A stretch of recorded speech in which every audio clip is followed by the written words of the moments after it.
Mike. There we go. Welcome to the Joko. Good evening, folks. I'm Brother Youssef. And I'm a poet and professor and longtime member of the Joko with my partner and comrade, Tasha. Tasha, hi.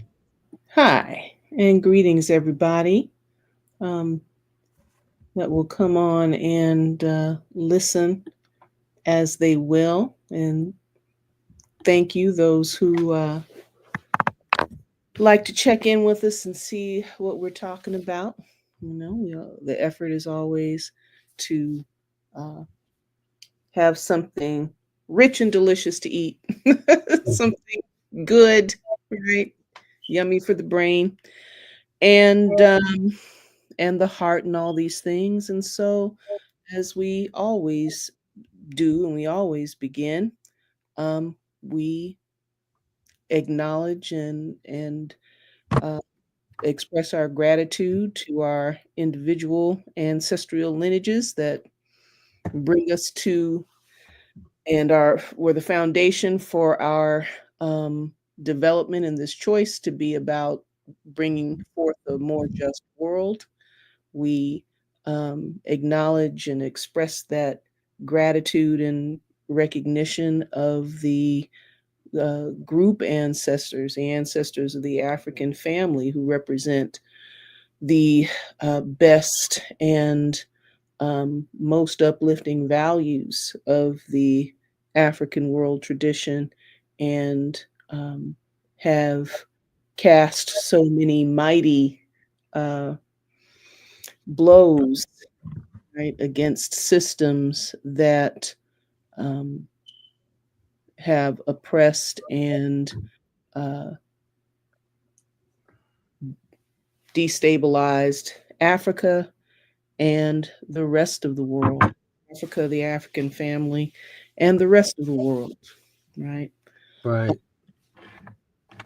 And we always acknowledge that we do this liberation work at the hospitality of the ancestors of the First Nations people and the First Nations people themselves, right, on whose unceded territory we have actually um, lived our lives, right, Mm, and um, yeah. right, and Yeah. grown to be at least junior elders, right, At least, at very least. at the very least, and so gratitude, gratitude and acknowledgement and gratitude for that awareness, right? That awareness, because some things you can't hear and see if you Yeah. don't have a certain lens. So, always in gratitude, and may what we do serve to empower, bolster, and expand that liberation. So, Right. our words, right on, right on. Right on. Right on. That crisis, right? Everybody, the crisis everybody's living with, and for the colonized, it's been a 500-year crisis, right? For Yeah, real. yeah, Living with crisis. I mean, that is so much uh, for so many people, right? For yeah, so long, that yeah. is that has defined, day to day life. Scrapping to see how you're going to eat this day, right? It's a forever crisis. It's in my ear right now. Down so low, bottom look like up. Okay. Okay. Mm-hmm. Yeah. Um, and it's been a 500, a 600-year project. I know that the Uhuru movement has been marking like a 600-year anniversary. Um, I can't remember, maybe 1406. Uh, and maybe that is the Spanish acquisition of some part of Morocco. maybe what is the island? Is it Ceuta or Ceuta?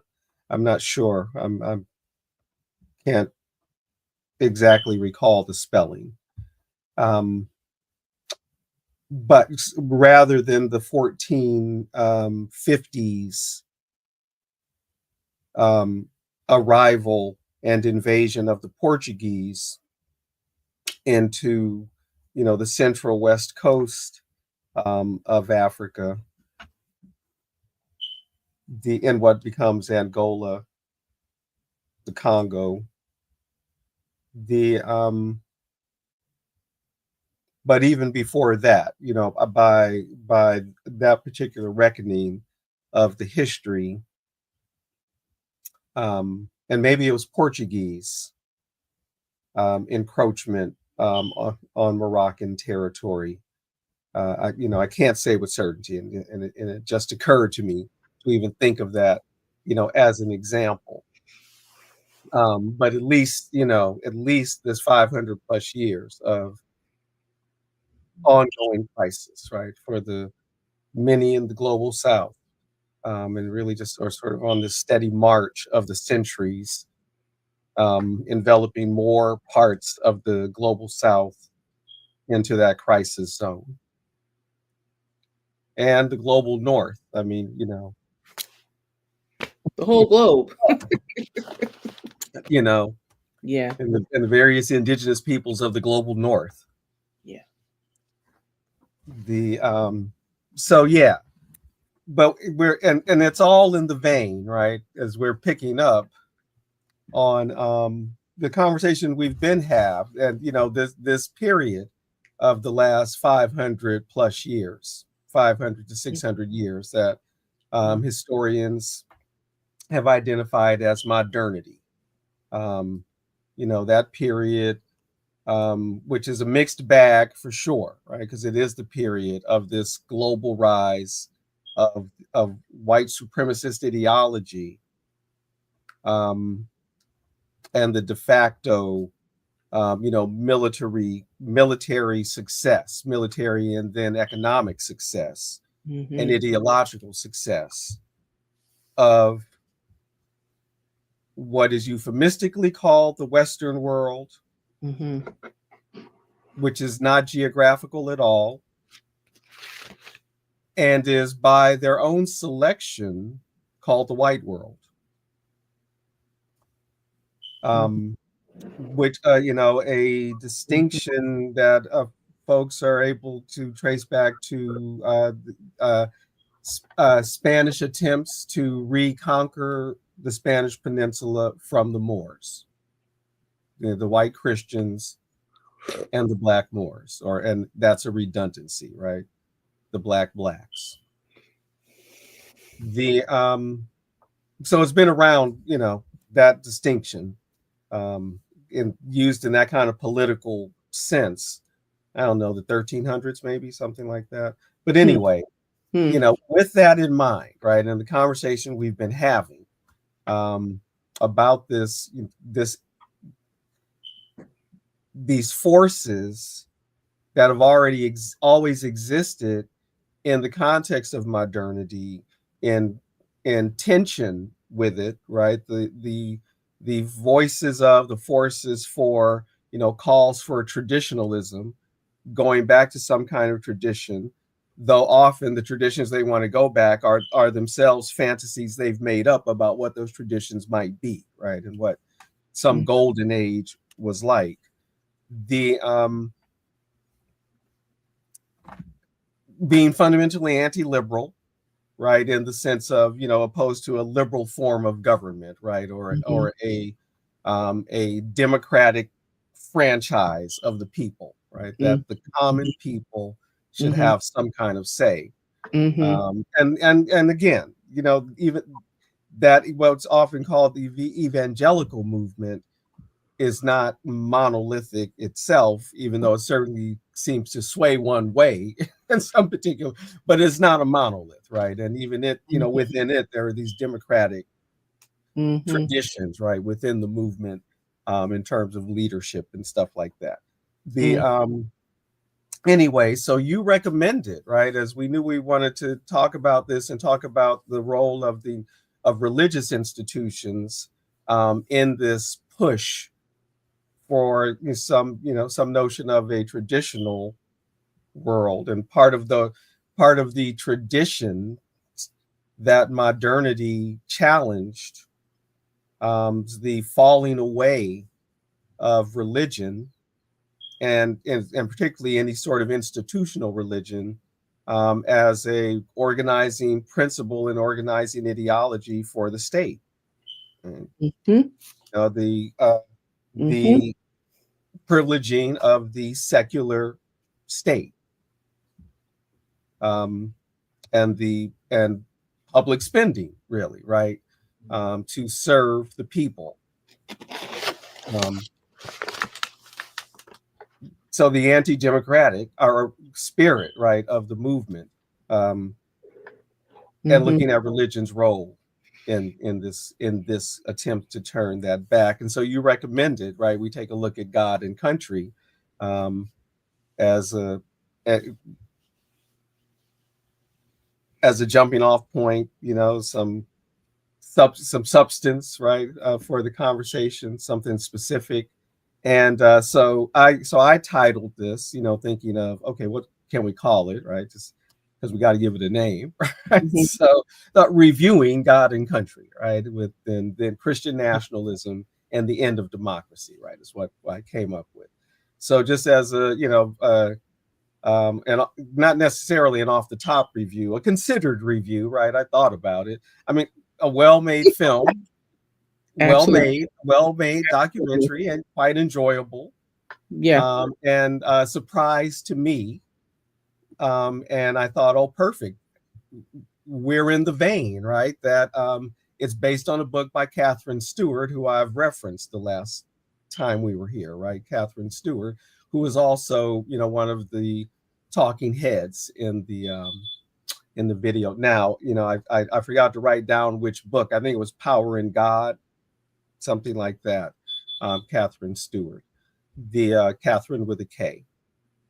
Okay. The So that was that was a pleasant surprise in the film, and realization that, oh, right, this person I've been talking about, I've been listening to, is actually, this is based on her book. This is based on her work, and she's one of the people being interviewed. Um, so it's just a year old, a little more than a year old, um, and it was interesting to watch it after the election, Mm-hmm. when we know this element Mm-hmm. is empowered, right? Mm-hmm. And elements of this wing of the right wing coalition, are, in the cabinet, Mm-hmm. um, in the White House, right? What, a new position created, right? A new department created, something like that. Mm-hmm. Or Paula White, one of these evangelical pastors. The Yeah. So Yeah. I mean, I don't know if prescient is the right word, right? I, you know, Certainly timely, um, and that definitely recommend. Right, people should watch it. You can watch it on YouTube. I think the rental was what, $4, Yeah. and you get it for 48 hours. Mm-hmm. And it's definitely worth a watch. So I would, want to promote it. The filmmaker Dan Partland.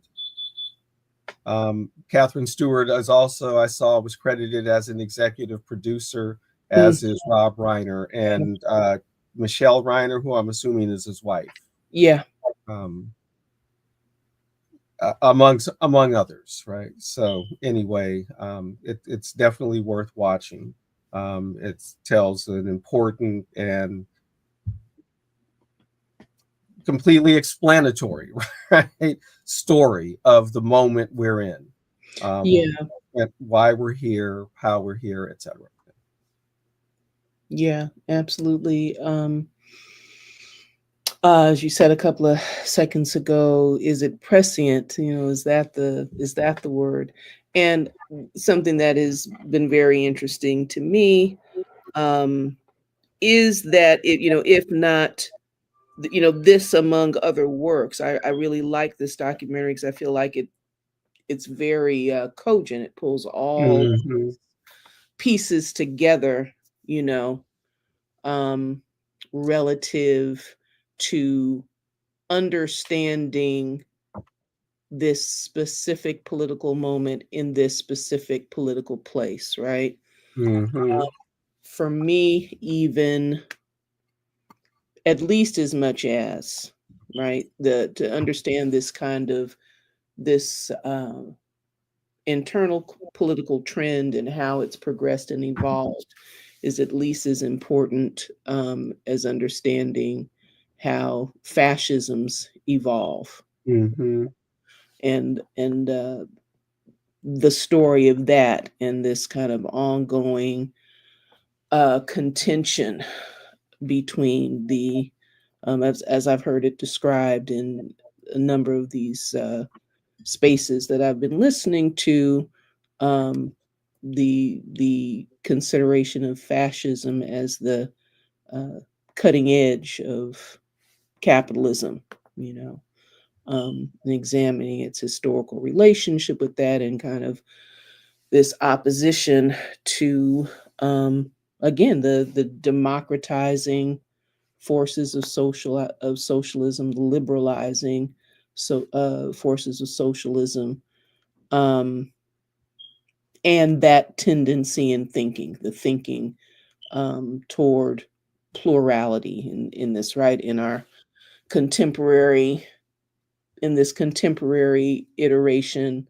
the multiculturalism, the notion of multiculturalism and what have you. But in anything that can be looked at, always the need to um, contain, right, and um, contain, and if possible, to the extent possible, erase and um,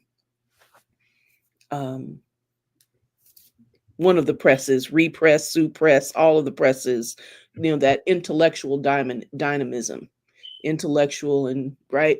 And it's such an interesting irony to me, or whether or not it's an irony, it's such an interesting predicament to me that it's a human product. So I don't know if I can call it anti-human, but it certainly is contrary to human expression. It is contrary Hmm. to all of these, everything that is the reality of nature, and diversity and difference and change and exploration, and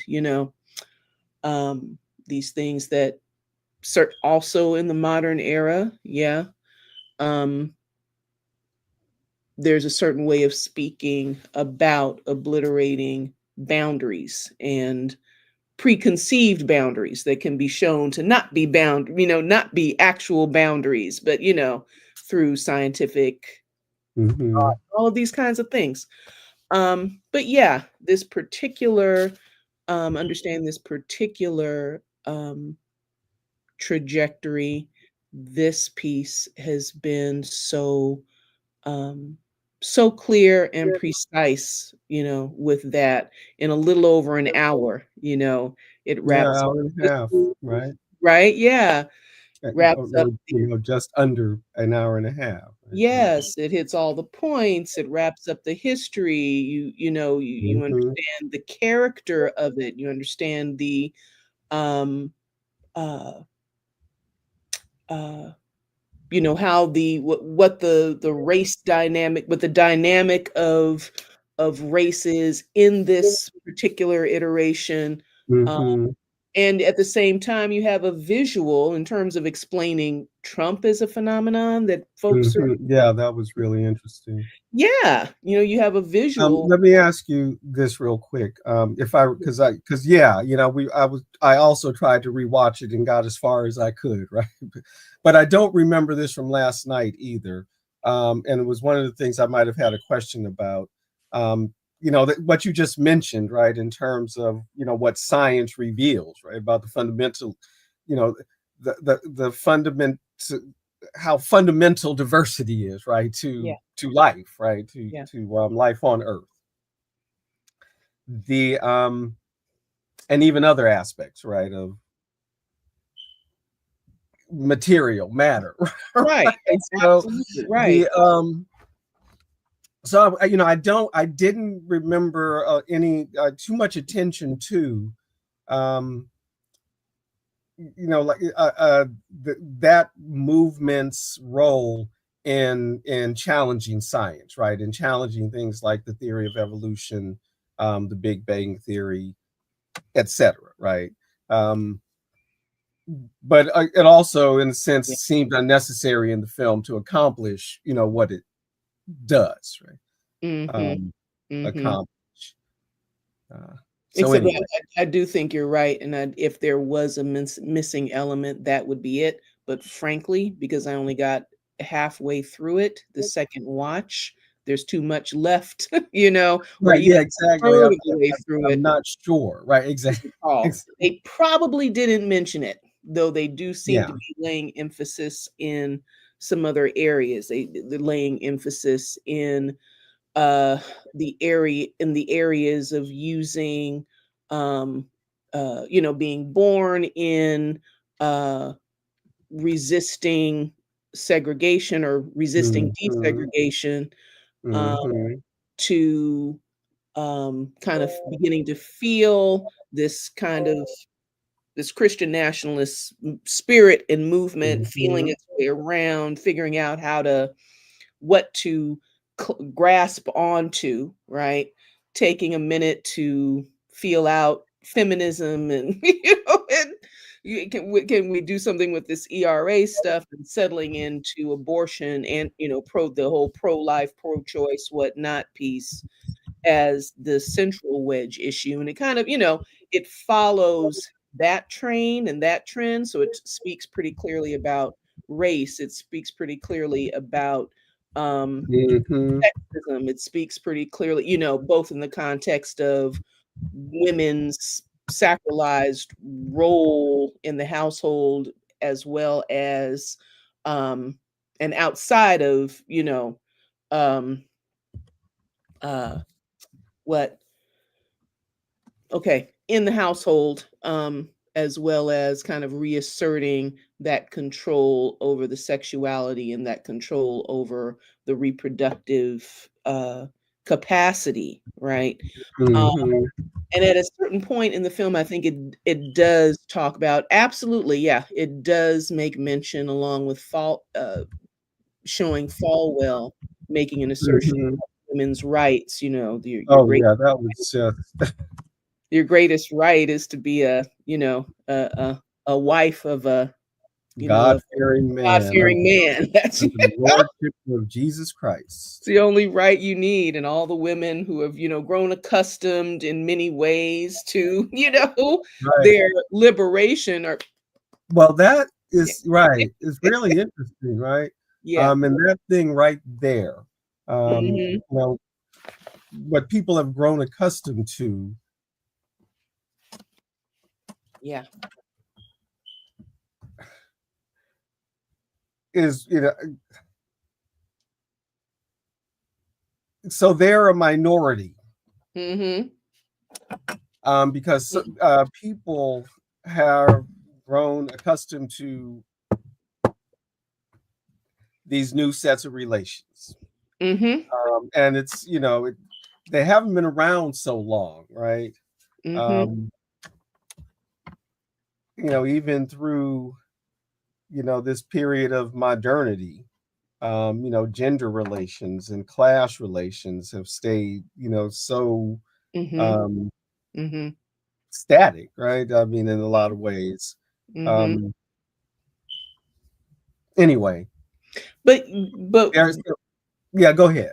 I was saying that, that what you're saying, the about those gender relations kind of being what they are, and yet it's only takes a couple of generations for folk of living in a certain way Right. to change expectations, to change Right. sensibilities, to give it 75 years, 2 or 3 Well, generations, right. 75 So, years. um, So the memory so can, we were just talking about that in class, right? uh-huh. Reading, finishing our discussion on The Handmaid's Tale, Mm-hmm. and the passage, right, where the character were offered, is reflecting that eventually, during the scene, this mass wedding, the Pravaganzas, and the Mm-hmm. youngest brides are like 14, Mm-hmm. and she's saying to herself that they're old enough to still remember a time before, and there are a few girls younger than them who are old enough to remember a time before, but after that, right, there'll be none who remember, and they will always have been in the veil, and they will always have been this way, and which is Right. why these regimes find it necessary to Yeah. erase histories. Yeah. Yeah. We have always been at war with Eurasia. So Right. it, Right. Right. Right.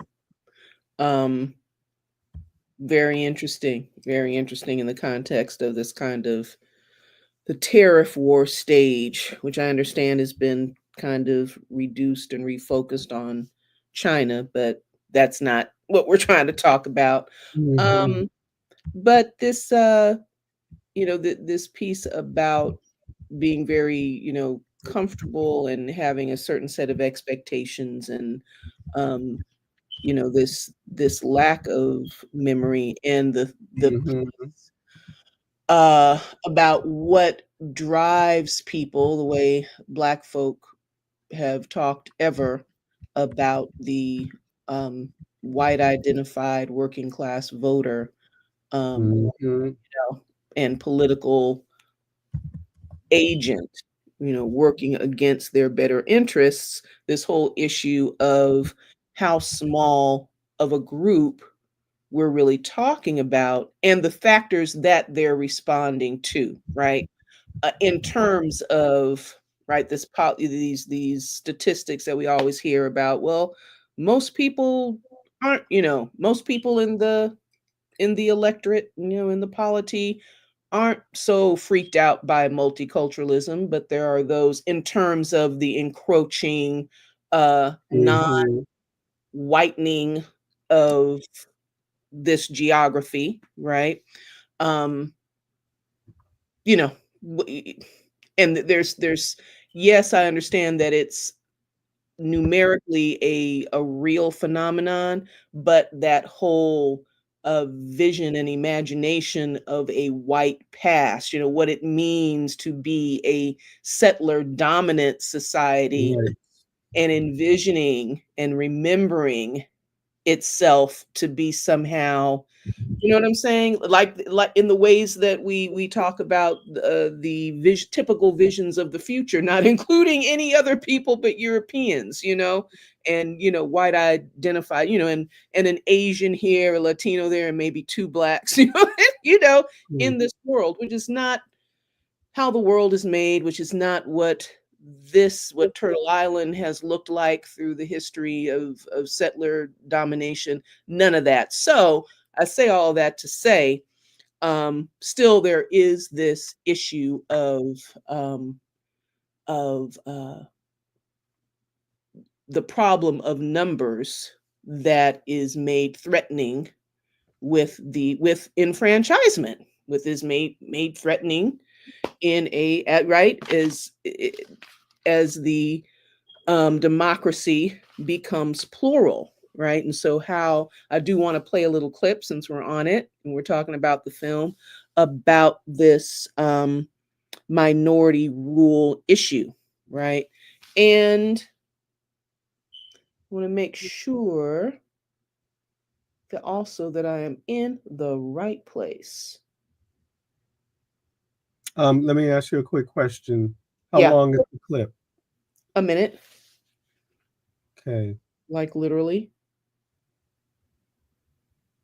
I asked as I just had a thought about copyright and how much Oh, of a clip can you show, right? uh, Before.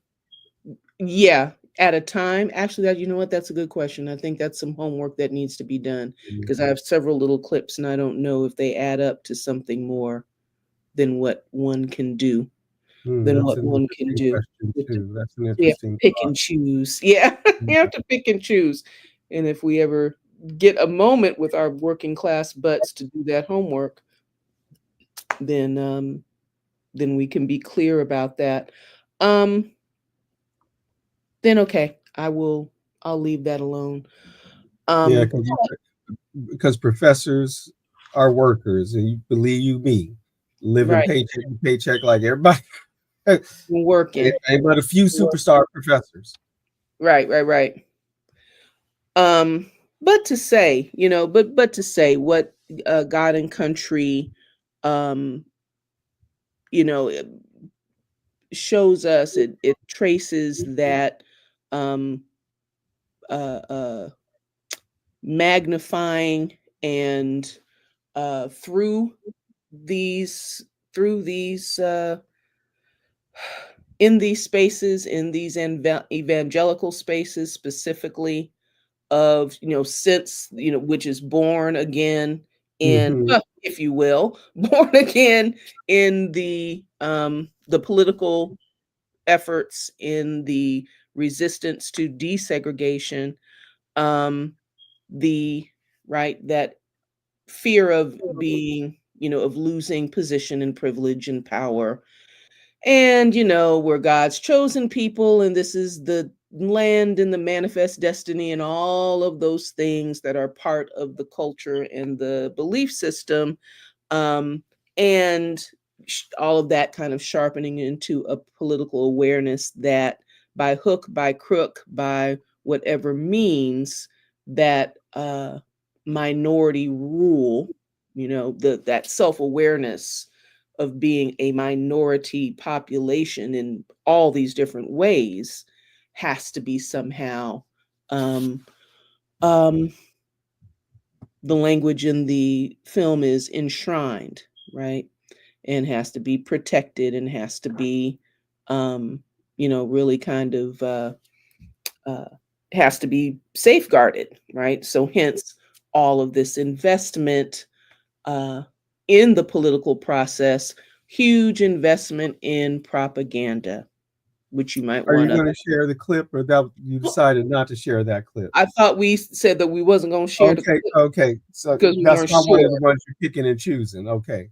Yeah, No, I'm okay. figured I'd Yeah. leave that alone. If I was going to choose one, then or a couple of them, I would choose the budget, and and also looking at the kind of that expanse. How much Mm-hmm. money we're talking Mm-hmm. about Mm-hmm. being invested, and how effective setting up those propaganda organs Mm-hmm. has been, Mm-hmm. which I can Okay. do. Yeah, and really just so I would know how to respond, right? Okay, If you were just, seeing if you were setting up the video still, I, um let me or set up the because video. otherwise, because is it, because they're a minority among whites, right? I mean, Right, the white evangelical, right? right. And they by themselves, even though they voted in such high numbers, right? And so one thing about the voting numbers, right, is Mm-hmm, speaking mm-hmm, about the way the film, addresses um, this this outsized influence mm-hmm, minority, right? mm-hmm, Um, mm-hmm, you know, so the 81% that voted for Trump in 2016, on the chart that the film shares, it goes back to 2004 Kerry. They were already voting in high numbers for the Republican candidate, right? They had mm-hmm, 78% for McCain or something like that, mm-hmm, So it's just 3 more percent. So I mean, the pattern was already well established, right? The mm-hmm. pattern was already well established. I think those numbers could have been taken back to Reagan. They might have abandoned Bush the first in his second term, right? and then got energized through the all the Clinton years and the propaganda, because they have never taken their foot off the gas, right? It's just they just Yeah. they're Yeah. beyond the floor, right? Mm-hmm. So they themselves, though, right, by themselves, even voting, as a block in overwhelming numbers, couldn't elect Trump twice and Mm-hmm. almost three times, the Mm-hmm. way it turned out, Mm-hmm. because of other white people, right, who Mm-hmm. aren't evangelical, Mm-hmm. voting, Mm-hmm. um, for some of the same reasons around those anxieties of losing their majority status, right there as the settler nation, Mm-hmm. and what happens, when that happens. Um, what is that? Yeah, well, all the anxiety, right? That all the white women who aren't evangelical, right? Who Mm-hmm. voted for Trump Mm-hmm. three times, Mm-hmm. despite anything and everything they know about his treatment of women, right? Mm-hmm. Mm-hmm. The Mm-hmm. because they're in their political calculus, right? Whiteness is something that needs to be protected. That majority, or just to somehow feel safe and white man is in charge. Mm-hmm. The But it's revealing, though, right? That the way in which they are self-aware and have weaponized that minority status. Again, one of those is Walrick or Wyrick, Paul Wyrick, one of the founders of the Heritage Foundation. Giving the speech that no, being quite clear about their anti-democratic Mm-hmm. sense, right? That no, Mm-hmm. we don't want everybody voting, right? Right. Can I Um, play that clip? it's not very long, right? Yeah, it's not very long. It's not very long. Um, and Of course, anybody seeing it live is going to see the clip. We just don't want to take it down for copyright crap because we've had this that is done true. before. So, right, we can make mention of these juicy clips, and that's one of them, right? Yes, the But you're going to play that one though because it's short, right? okay, The Paul, clearly I'm confused about what you're telling me. oh no, I'm just saying, that Copyright we've or dealt not with it before, copyright. so we're trying to make sure. Okay. Yeah, that's a nice short one. It should be okay. Okay. And I was Then- just really thinking out loud. I'm sorry, just thinking Okay. that we are live, so anybody but it's the replay where it might be taken down or all that other stuff. Okay. So, And really, it's just because whether we play it too long, I don't know what the number is. We've shared video before, yep, we've shared video before, and we haven't gotten any right? notices. So let us see. All right, here we go.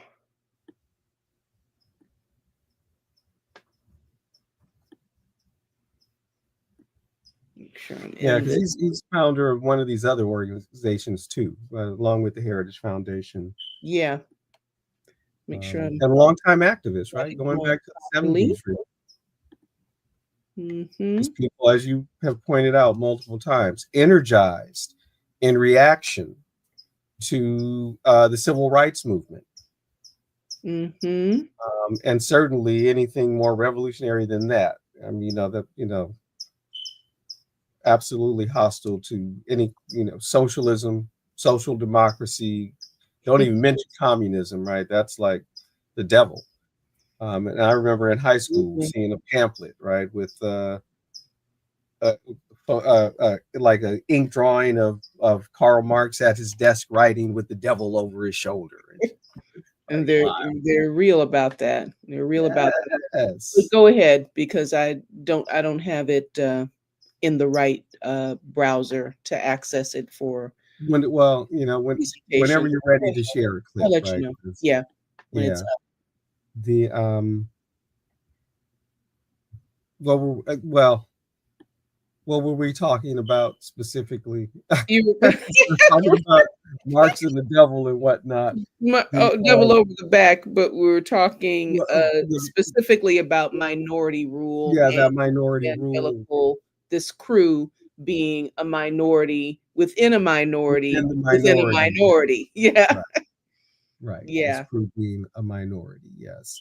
And With an oversized reach and approach, for sure. Right? mm-hmm. Anyway, Absolutely. Absolutely. and Paul Weyrich, right? Yeah. The anti-democratic spirit, right? But again, they're clear about it, right? They don't want democracy; they want theocracy.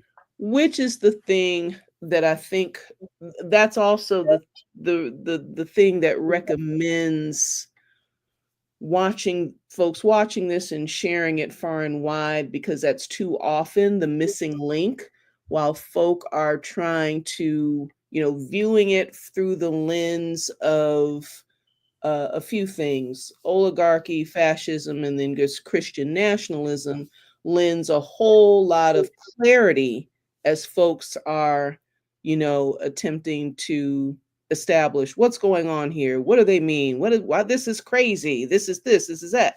But if you understand that there is a fundamental goal in for various, these forces on in this far white right, um, contending for this centralizing of government and this dismantling of uh, the liberal processes, moving toward, for some, monarchy, for some, oligarchy, for these others, theocracy, you know, um, that goes just fine with monarchy, goes just fine with oligarchy. You know what I'm saying? Mhm. But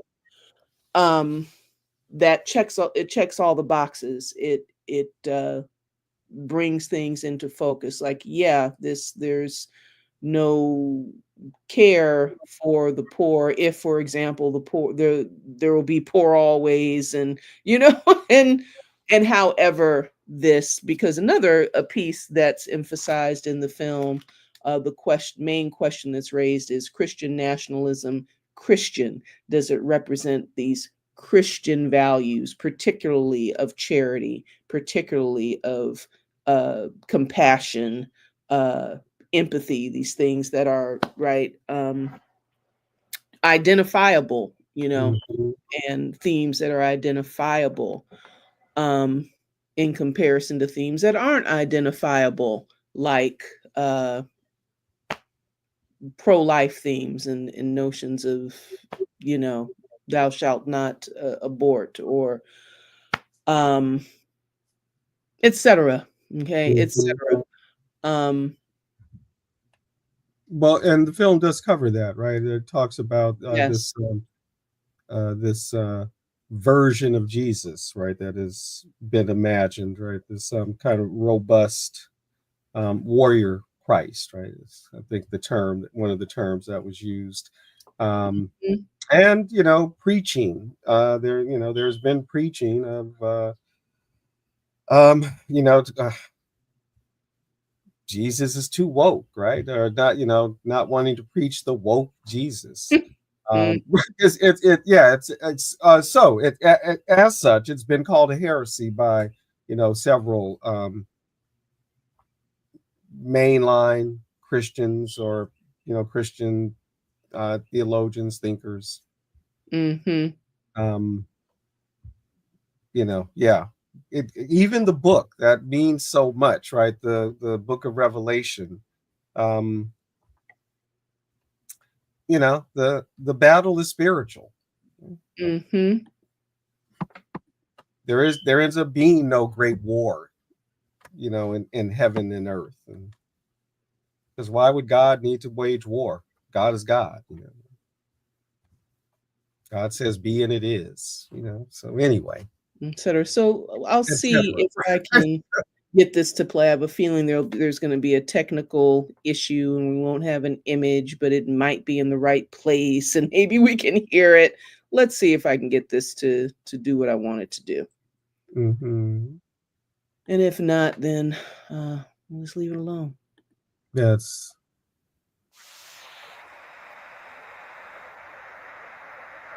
That the video is playing.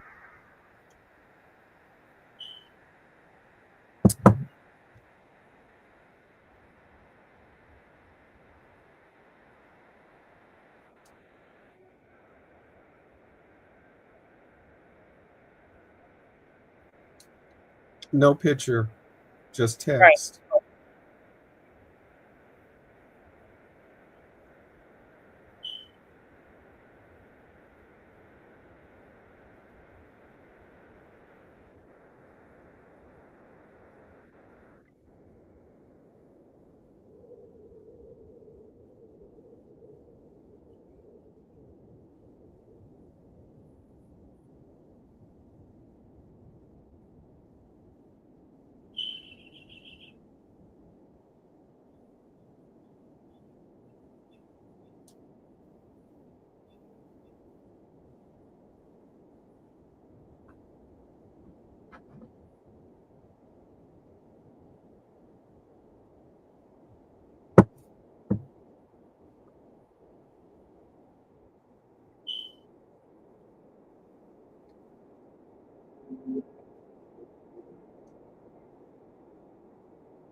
You have any idea why? I don't. I have no idea why, but I did anticipate it. And so, all right, I'm going to go ahead and leave that alone.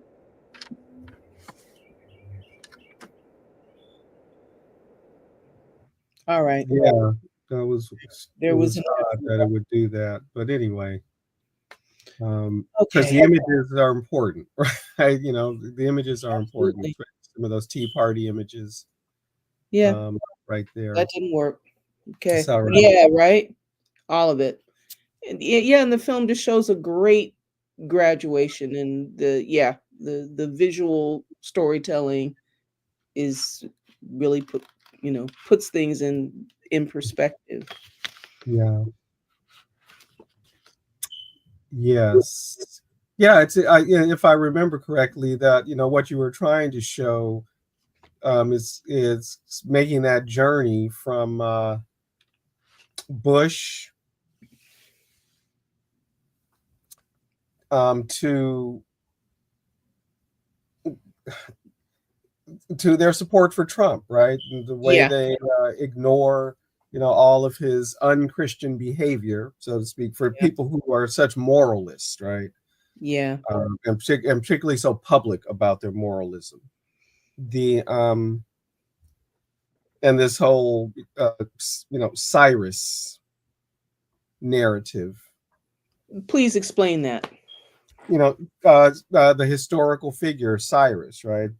When the Persians conquer the Babylonians, and it's recorded in the biblical stories, right? At the end of the Babylonian exile, books or passages, in the Old Testament. I can't remember exactly which, books. Daniel, at, Okay. shortly after Daniel, that area though. Right?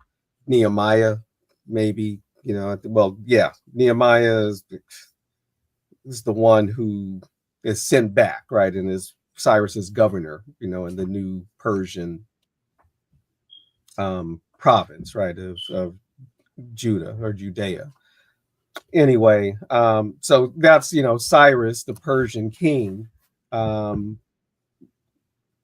who isn't Jewish, who is in a Judahite, but sends allows the exiles to return to Jerusalem, Judah or Judea, right? Becomes Okay. and again, it's part of the Persian Empire, right? It's really just whatever they were called, a province, a suzerainty, whatever, right? Um, a region of the Persian Empire.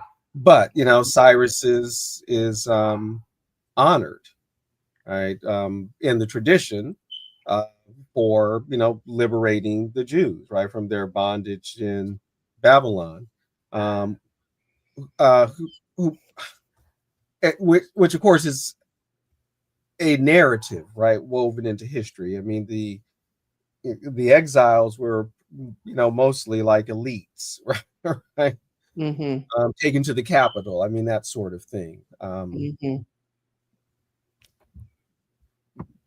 The historical, the version, right? The historicity around it, just like not just like the post-Roman dispersal, right? Not everybody left, right? The Okay. people who were the Judeans, right? Many of them ended up converting, right? Mm-hmm. Etc.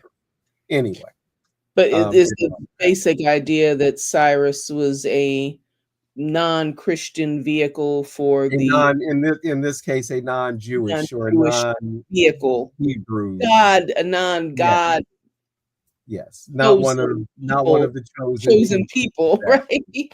But who yet a vehicle. liberates the Okay. chosen people and helps them. Okay. They go back to Jerusalem. It's Mm-hmm. exactly.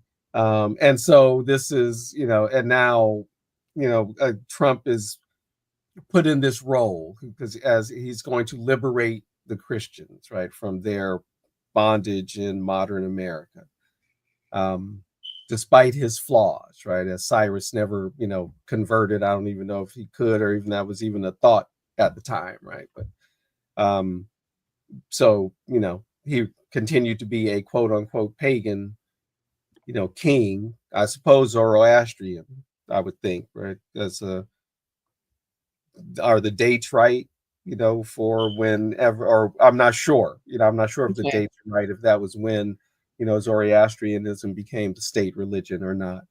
But anyway, so Trump is, so when we see those pictures of him in the film and what we've seen Yes. in other places, right, of Yes. these pastors praying over him and all this Yes. stuff, and that narrative of him being chosen, right, and Yes.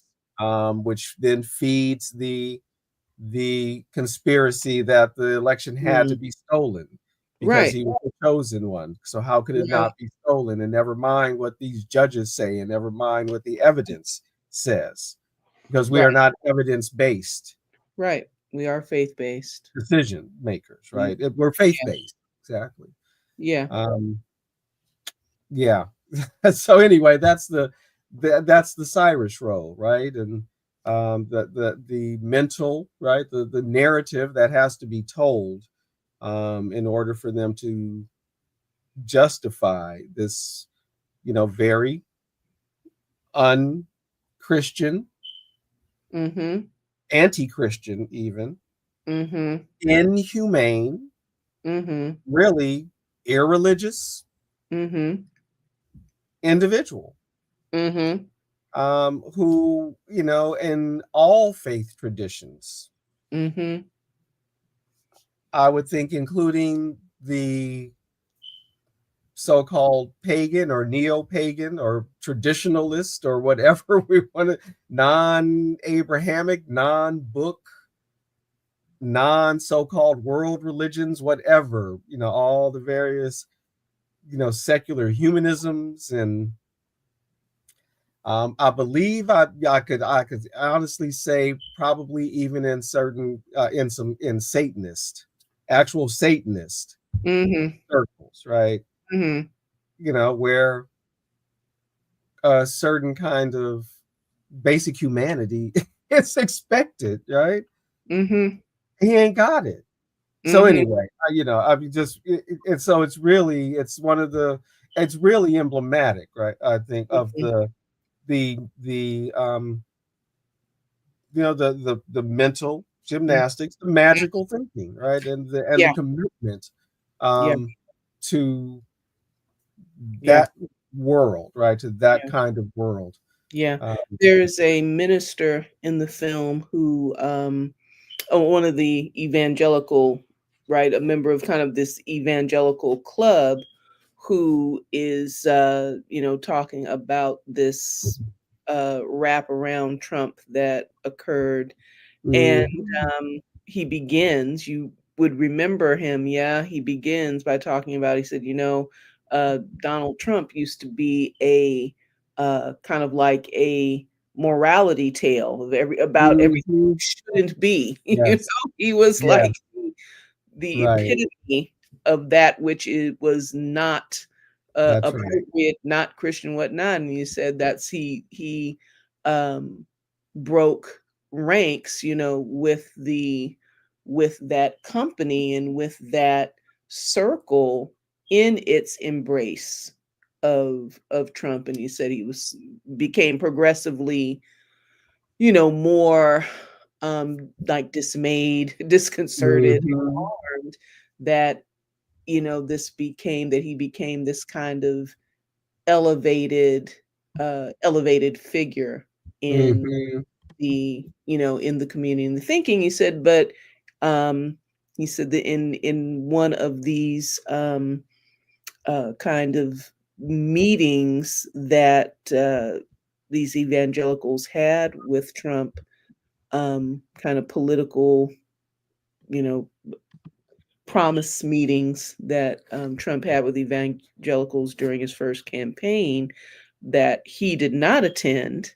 Yeah, he said that, as he said it, many of my friends did. He said they were texting me from the meeting that this is God's man. This is He's yeah. the one who's going to do it. He's the one that's going to do it for us. He's forefronting our key issues, and who can argue that he's delivering, Yeah, in terms exactly. of his Supreme Court appointments, in his, Exactly.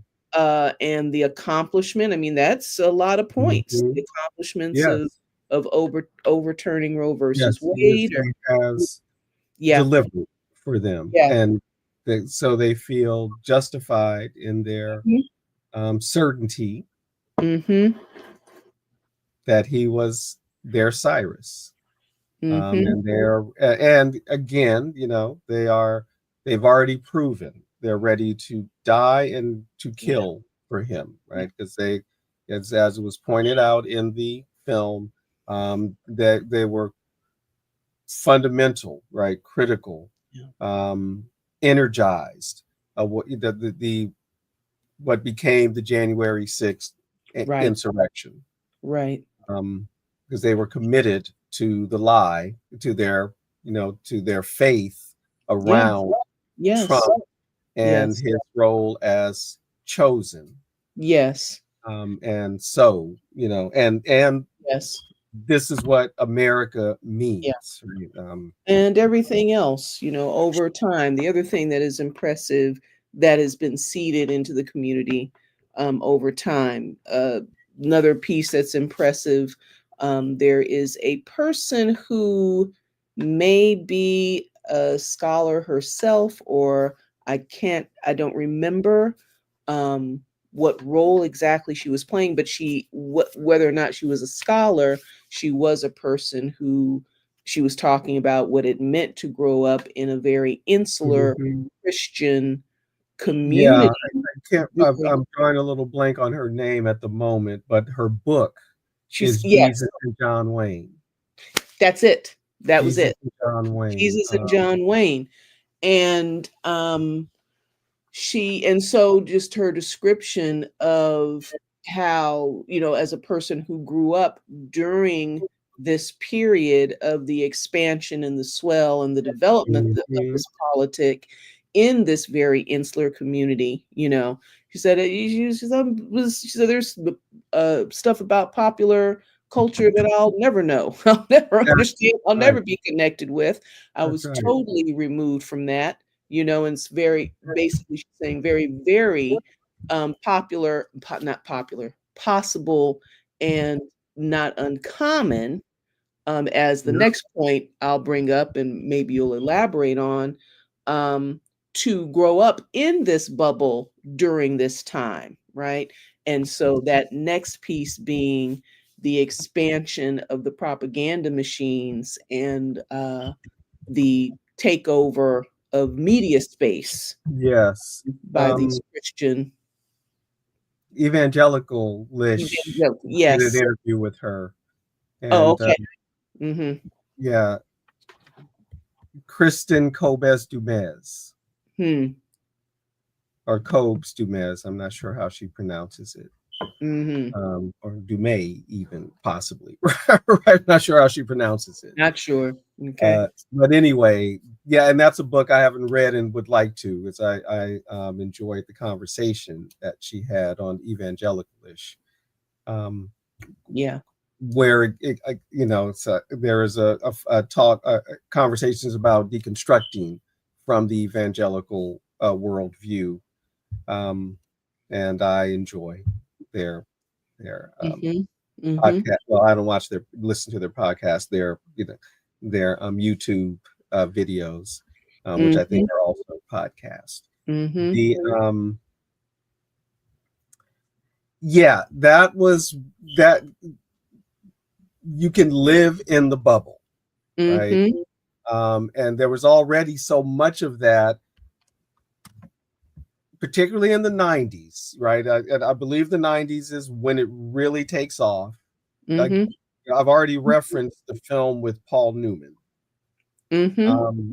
in early '70s, right? So we Mm-hmm. know it's been around, but Mm-hmm. I do believe the '90s, right, is when the Mm-hmm. conservative talk really takes off.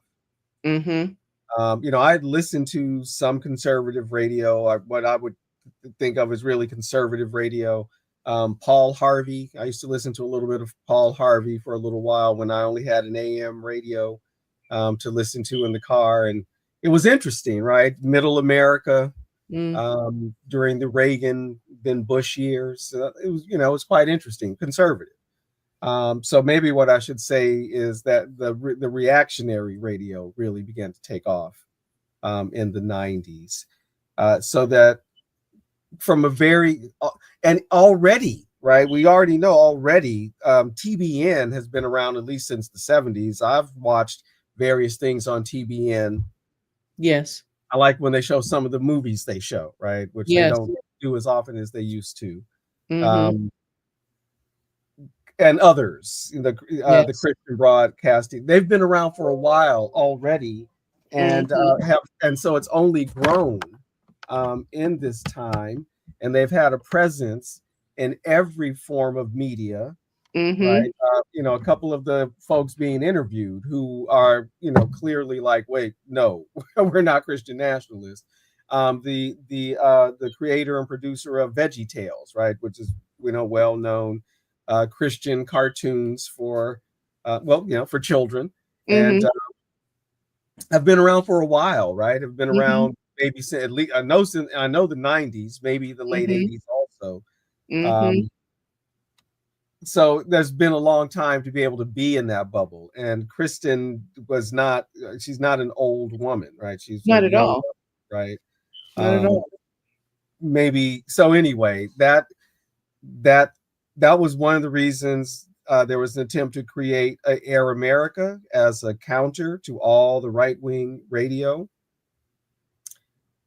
There was already this merging of the religious, Christian radio, along with, conservative radio, and other religionists echoing that, right? So, the emergence of some of conservative,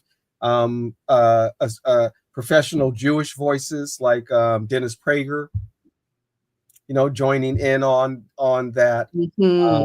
and Mm-hmm. very difficult space for Muslims to move in, just because of the Mm-hmm. anti-Muslim, Mm-hmm. favor, though that, exists there and among other, religious communities, that, the kind of conservatism, um, and, so and possible reactionary, Yes. character. But that media landscape, and it's Mm-hmm. broad. And how vast, right? In terms of the as the documentary describes it, that its reach and uh, audience, right? Its reach and its audience is makes up for a sizable a majority of what Mhm. folks are listening to overall, you know. Mhm. And Mhm. um, so, when when we want to stop and think about or ask the question, or people pose the Mhm. question, so what's going on in the country, or what's going on in the world, in America, or what's going, what I'm Mhm. saying? And it's limited to this limited to this very kind of prescribed set of topics, and what kind of almost I want to say um almost kind of cliche uh, Mhm. controversies, and so, you know what I mean, just kind of these rerun kind of sets of things that we get through this kind of uh media that attempts to pander to not only attempts to pander to what it thinks folks will like, but is also increasingly influenced and shaped by these other forces in terms of, what selection looks like, what content looks like, and, and all these other kinds of things. There's been this uh, war being won for the attention of and mind, and it's so stated in the film as well, of folk that at the same time has passed under the mainstream radar, as they say, So, Mhm. they flash, and he might show up at some other point later on in the film, but at the time that they're talking about, the way the propaganda expanded, and the way Christian radio began to meld with right wing politic radio in the name of, or I should say, uh, reactionary politic radio, um, Mhm. under the banner of no separation between church and state, and all of Mhm. that. Up jumps Mhm. Steve Bannon. You see his mug on this program, uh, Mhm. parroting some Christian, some kind of religious flavored um, verbiage, as if he's a believer. You know what I'm saying? It's Right. like, Yeah. okay, the way Steve Bannon emerges in the popular media With his post Trump, iconography behind him, right? His very Catholic looking iconography behind him. when are you talking about the I'm talking documentary? about Or are you talking Bannon, about when he's at in general sitting at his desk, at and his yeah, desk and or whatnot? his whatever his show is called, or his Uh-huh. podcast. Uh-huh. But Um, yes, but in terms of how that emerged, how he emerged, and was presented, it, at least to my memory, um, kind of mainstream channels in association with Trump in the first, mhm, in the first campaign, mhm. he's Was kind of he this. introduced to the mainstream, so to speak, by Breitbart? That's what I was going to say. Yes, Yeah. his Breitbart, his association with Breitbart News, and in the context and the conversation about fake news and alternative facts Mhm. and these kinds of things, you know what I'm saying? Mhm. And Mhm. not so much, and certainly his uh, domestic violence history and his other kinds of, uh, nefarious activities and scandalous activities and these kinds of things, but in terms of his politics, not presented as uh, as a Christian nationalist, certainly a white nationalist, certainly a racist, certainly a white Mhm. supremacist. You know what I'm saying? Mhm. And one of Mhm. the architects, described as one of It's the really architects interesting since of he does white. always evoke Christianity. That's really interesting. Say, I'm sorry. So that's interesting because he so routinely evokes Christianity that that wouldn't be connected to him so directly. Okay, well, maybe that's my misperception. Maybe No, that's I my don't know that it is your misperception. yeah, I don't know that it is a misperception, right? I don't recall that people referring to him as a Christian nationalist, in discourse about him. So yeah, I think that's quite interesting because he is so forward about it, right? Although I don't know that he's ever called himself a Christian nationalist. Nationalist, certainly a Um, white nationalist, yeah. certainly a white supremacist, certainly one of the architects of the, or described as one of the architects Hmm. of the Hmm. alt-right ideology, Hmm. alt-right, right, and ethno-stateism and ideology. Like when you saw Richard Spencer, the emphasis were on those kinds of aspects. I don't know. I would look back to see, is he, is a Richard Spencer associated in any kind of way directly or, fundamentally with a Hmm. Christian nationalism?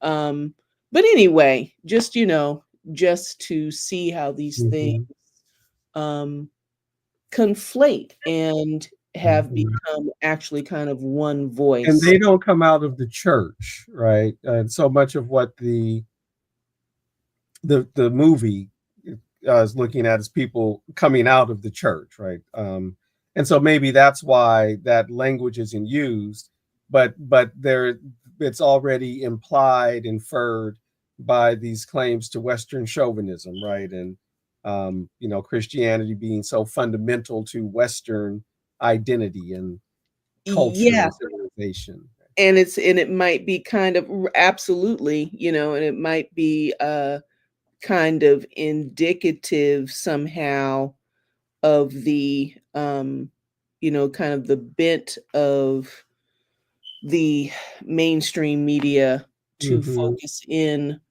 to diminish the uh, religious character or the religious, Mm-hmm. and to focus in on Mm-hmm. certain other a certain other kind of Mm-hmm. politic, right?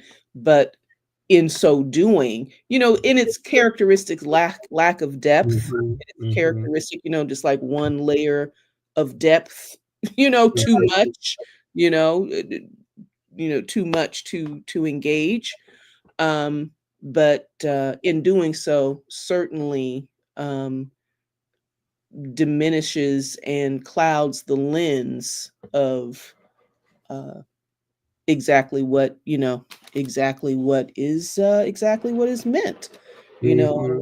exactly what the intention is, which is really kind of essential to knowing how to respond. I certainly have had family members that I have identified with evangelical, that brand of evangelicalism, you know, um, and have found themselves as those few black faces you see in those evangelical mega Mm-hmm. churches. One of them that was my cousin. That was my, Mm-hmm. twice removed from the thing, and Mm-hmm. that's Yes. And Orange County, here in Southern California, is one, so kind of a hotbed for the mega churches. Perhaps also Riverside County. Um, I think that could be said about Riverside County too. So I'm not sure about San Bernardino, but anyway, they're everywhere though. So yeah, period. Yes. yeah, yeah, yeah, yeah, yeah. Um, Yeah. Um, what did the early in the film. I can't remember his name. He was from the Americans for the separation of church and state.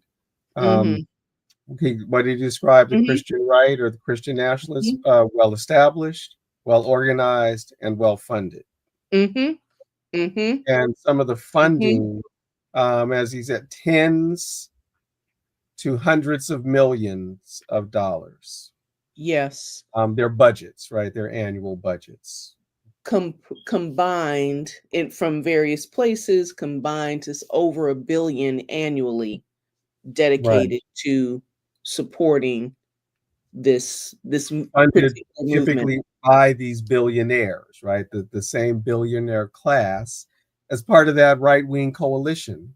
Mhm, These mhm, Christian nationalists, the pastors, who can who can deploy, their churches, right, their communities, the these billionaire oligarchs, Mm-hmm. these finance capital Mm-hmm. folks, the finance capital bros Mm-hmm. and the tech bros, right? And some Mm-hmm. of whom are the oligarchs, and it's all mishmashed. Mm-hmm. And I probably left out some constituency, right? Oh, the full on white nationalists, white supremacists, right? Mm-hmm. Mm-hmm. Those folks. And Mm-hmm. this is another thing the film, and again, I don't think this was in the purview of the film, Mm-hmm. but one of the things it made me think about Mm-hmm. um, is the degree to which this is internationalized. As we know, the white Yes. supremacist movement is internationalized. Yeah. The settler colonial movement, Yeah. or settler colonialism is an international project, and Yeah. all these settler colonial states Yeah. remain in friendly relation with each other, Mm-hmm. quite protective of each other. So I did Yeah. wonder about the role, for Excuse me. example, of the religious right in Argentina right now, for example, Mm-hmm. right? How what was their support?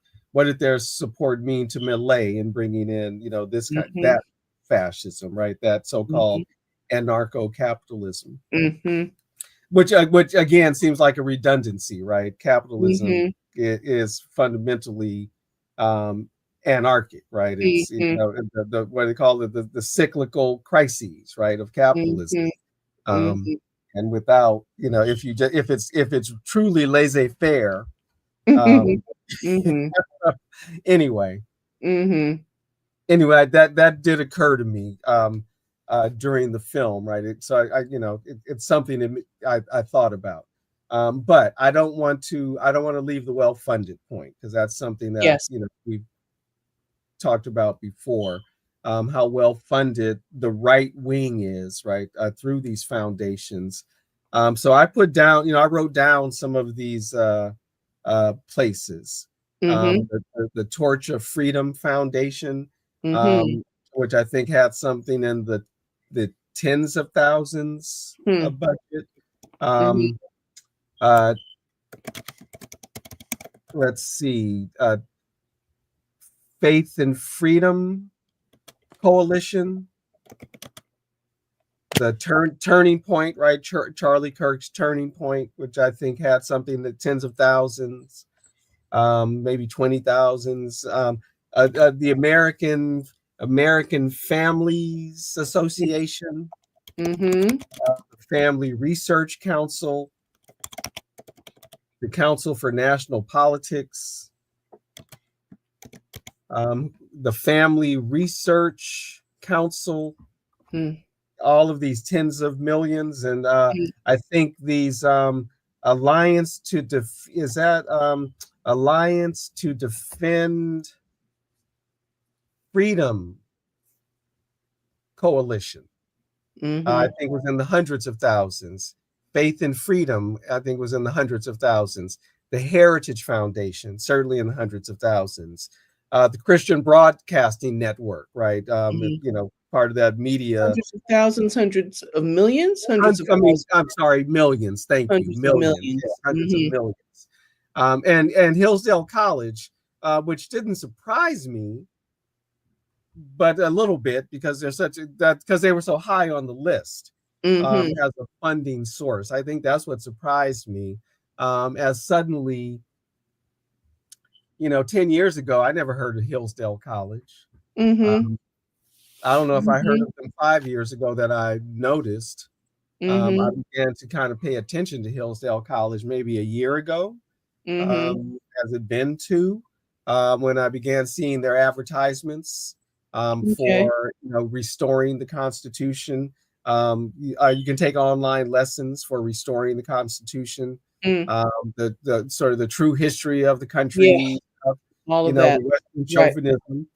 A Mm-hmm. small Christian college. Mm-hmm. I was going to say small liberal arts college, but I don't know if that's a redundancy or rather an oxymoron. Um, I mean, you could have said that about, Catholic liberal arts colleges at one point. I don't know if you can still say that. It's an oxymoron now. Mm-hmm. Um, but anyway, Hillsdale College, right? Just beneath the Christian Broadcasting Network, as at the top of that list that the movie shares of the hundreds of thousands. I Yes. think both of them 200,000 plus, dollars budget. Mm-hmm. Um, Are you as saying millions, babe? You keep saying I thousand. Do you don't know mean why I'm millions? stuck on thousands. Okay. I don't know why I'm stuck on thousands. Hmm. Millions, Yeah. 200 plus millions dollars Right. budget annually, Right. of Right. these deeply conservative, Yeah. Christian conservative Yeah. organizations, Yeah. that are quite effective in energizing their base, their members as voting blocks, Yeah. and do whatever they can, or certainly help facilitate suppressing the general vote. So Hmm. deeply anti-democratic Deeply anti-democratic. and committed to it. Right. Religiously Yeah. anti-democratic. And again, are an outsized minority Mm-hmm. among Christians, right? They're Mm-hmm. an outsized minority. So can we, we're coming up on near an hour and a half. Can we take just a couple of minutes to talk about the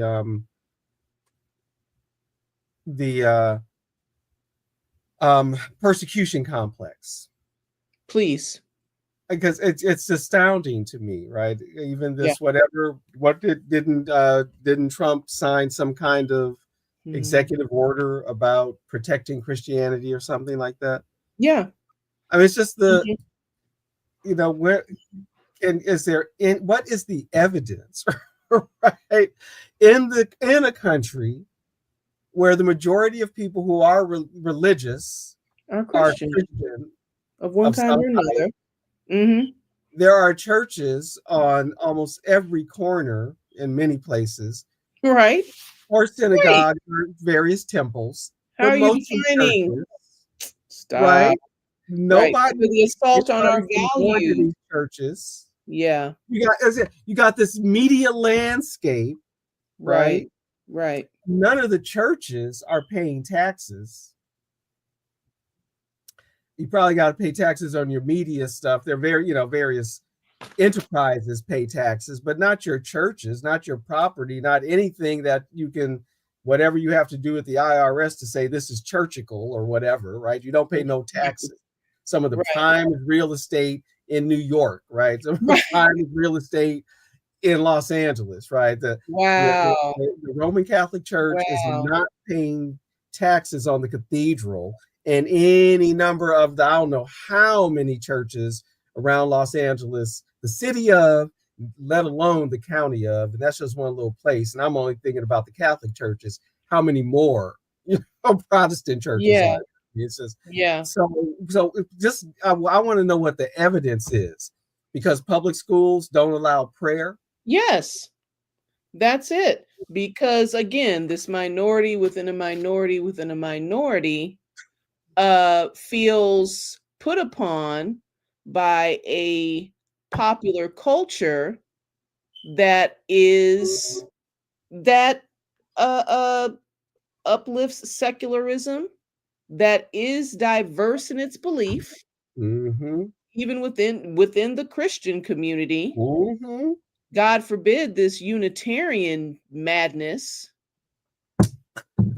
We're being overcome. Our way of life. We're Yeah, being, and it our way is of life. so ridiculous. It is Yeah. absolutely ridiculous. The notion, but all of these kinds of notions of, it's all ridiculous when, the privileged uh, claim oppressed status. Yeah, right, which is Absolutely wild. what we're dealing with, right? Can't Yeah. distinguish between discomfort, can't distinguish between having to share space and the general discomfort of having to share space or having to even share space ideologically with having any kind of real experiencing any kind of real oppression. And even within this certainly misidentifying their actual oppressors in terms of when the working that's class.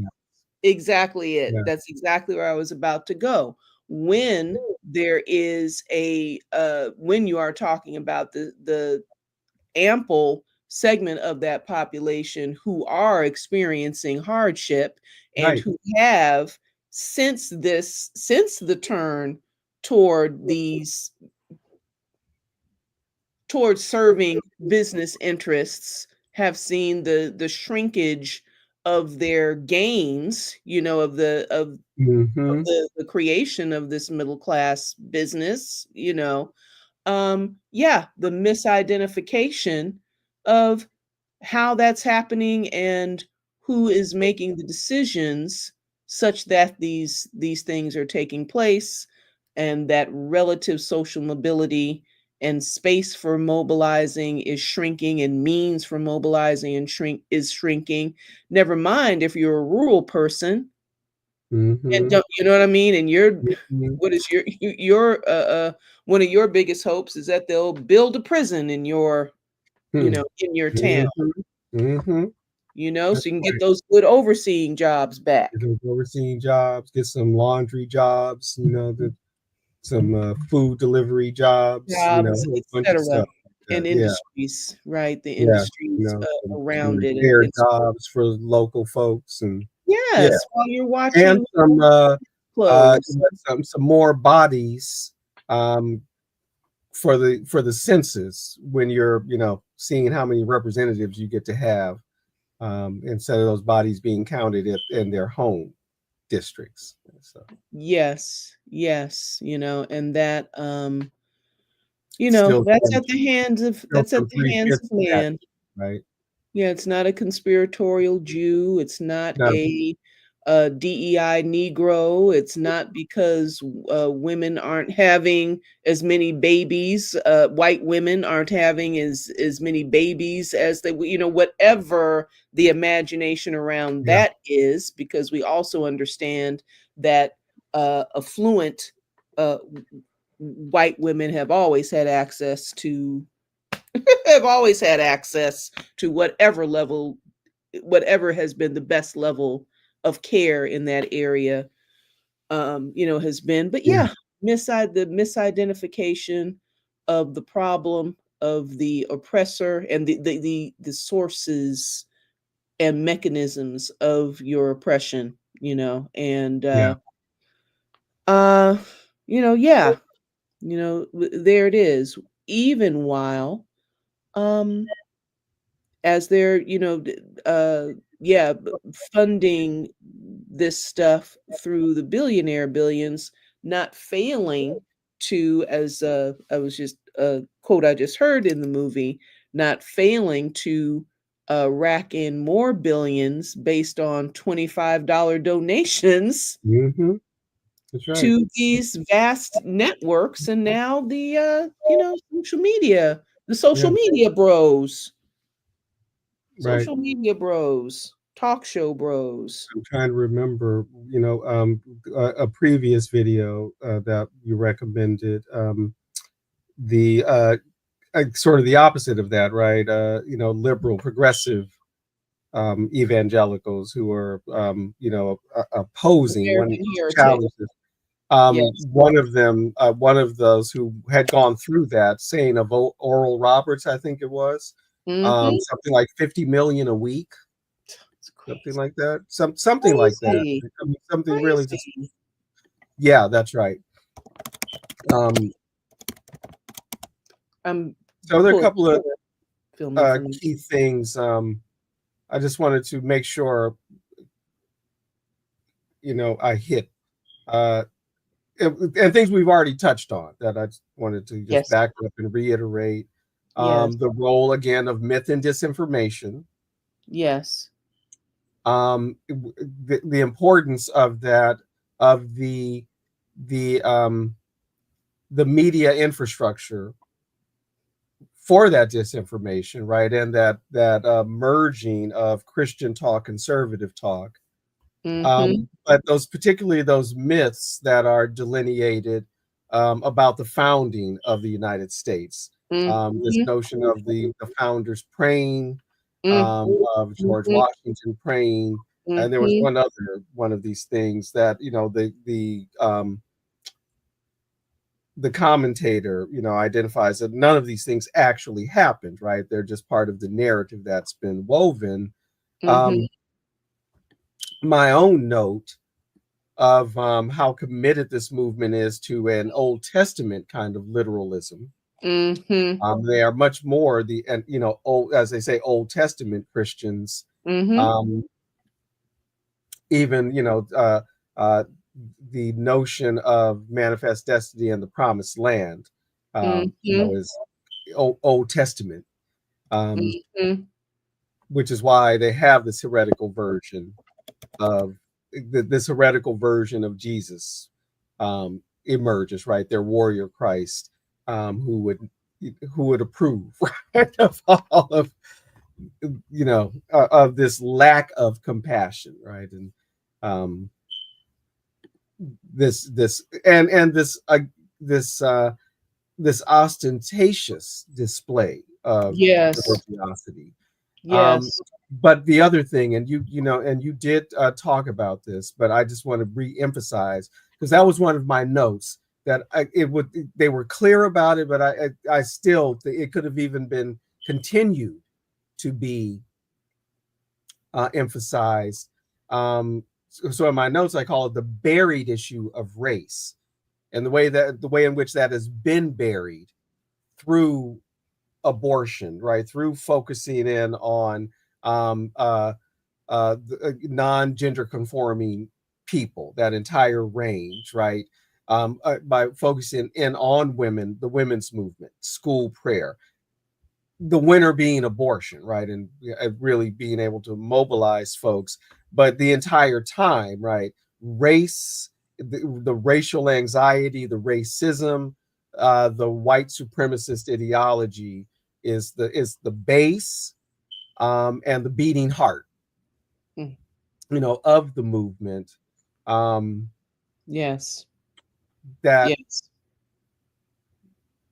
that concern, right, about or what, part of the animation around abortion, right, is white babies, right, the Yes. need for white babies, Hmm.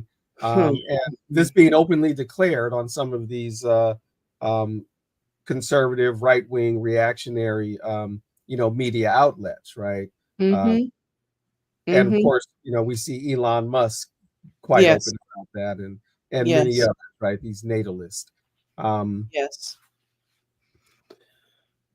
yeah, right. Reducing the numbers of people of color Mm-hmm. in Mm-hmm. the country, in the world, Mm-hmm. and increasing the number of self-described white people in Mm-hmm. the world. So that buried issue of race Mm-hmm. really needs to be brought out more, right? That really Absolutely. needs, and Mm-hmm. particularly because, as you said, and this maybe is always the case, but there are always that little number of black people in the sea of white people. There's always going to be a few Asian heads in that. They're always going to, there was the Hispanic Pastors Association, whatever guy that was being interviewed there, yeah, and they're purposeful about that too. The kind of recruiting they do to so Yes. they can whitewash their racism. Mm-hmm. But that should never be forgotten, and Mm-hmm. it's on tape. Some of these founders of the movement, Yes. Mm-hmm. Falwell, what's his name, Pat Robertson, about Mm-hmm. their project. Yeah. um so I just didn't want to end our conversation without reemphasizing that, right, the racist heart um, of Christian nationalism, white Christian nationalism, and several commentators, wanted to put the emphasis on Mm-hmm. that. As Mm-hmm. Reza Aslan does for sure, right? Mm-hmm. The white you can't underestimate the The white, white part, right? The white part. and that is Absolutely. shared with others who are not Christian nationalists, right? Absolutely. And so much of this, and I'm hearing this said in various spaces as well. The ideological volatility of the time, right? Hmm. And once folk get over the uh, as it spreads. I'm not talking about folk who you know look at this day in day out and it's bread and butter, these kinds of looking at these kinds of issues. But once folk get over the shock that the etiquette of like they credit Reagan with making racism, making white people comfortable with their Yeah, racism again and what have absolutely. you. And now the push is to break through that conventional ethic, of um, of what that racism isn't something that is appropriate or expressed out loud, expressed aloud in a matter of fact kind of way. All of this that I'm saying, and any of these other pieces, they they're not loud about the women positioning, as much support as they have, certainly within their own ranks, from the women in their own ranks about the return to to all these patriarchal norms and what have you. They're not so quiet about the campaign to disenfranchise women, to do there's things that are you know that are still kept mum, right? But as these things are, as the pot's being stirred, it's such an opportunity to actually to present the counter arguments and to present. You froze. Oh, am I unfrozen yet? Still froze? Maybe it's your Wi-Fi. You froze as you were coming to the end of that point. Okay. Right, Lord is telling me to rest. Can you hear me? Am I yeah, unfrozen? I'm yeah. unfrozen. Okay. So what I was saying was, or how I was trying to end that was the opportunity to challenge and further drive those ideas, neutralize those ideas, obliterate the ideas, right?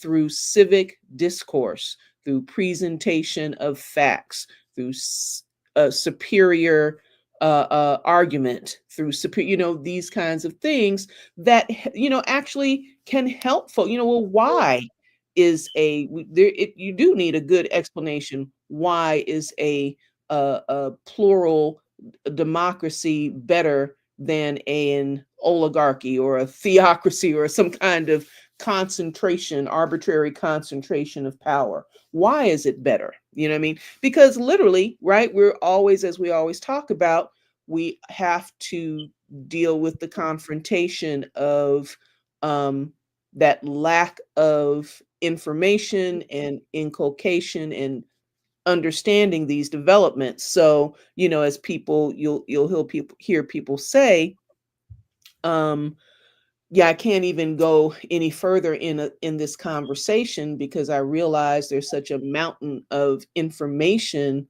that is not there. So when people, present, well, but what's wrong with And why are we? people are resistant to the information. I mean, I'm listening to you, and not everyone is swayed by, a well structured, well delivered, evidenced argument. Right? No, I do understand that, and I'm going to say this quickly, and then please complete what you're saying. What I am specifically addressing is those people who can be. I'm not really addressing the believer, right?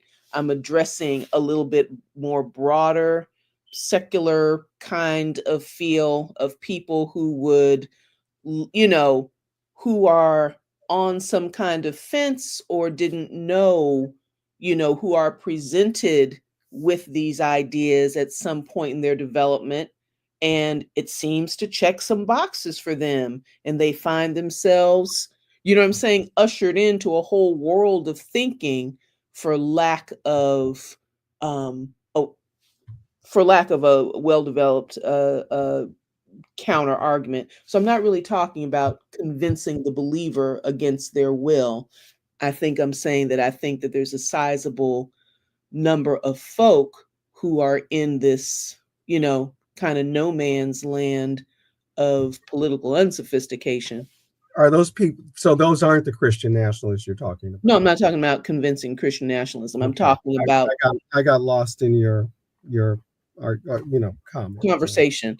Yeah. So, yeah, no, I'm talking about the way these values are being projected. For instance, and also as you've said, and we do see, online, the whole young women getting into the whole trad wife trend and getting into the whole, and oh, this is cute and all this, and then I guess to some of them a few years down the line are coming at them and like, you know what, it's not as cute as I thought it was. And yes, that's happening, but a part of that this kind of knee jerk and popular, for instance, anti-feminism also has to do with a lack of understanding of the depths of those explanations and the depths of those analyses, and are just dealing at this kind of superficial, what's been superficially presented. Well, Just to that take as an so that example. comes back around to what's the source of information? What is that? What is the information landscape? Hmm. Why that kind of content is being attacked in the public schools? So Hmm. that young people will not ask those questions. Will That's exactly why education books are being banned. Um, you know, again, at least really forever. But again, this popularization um, of the anti-feminist creed.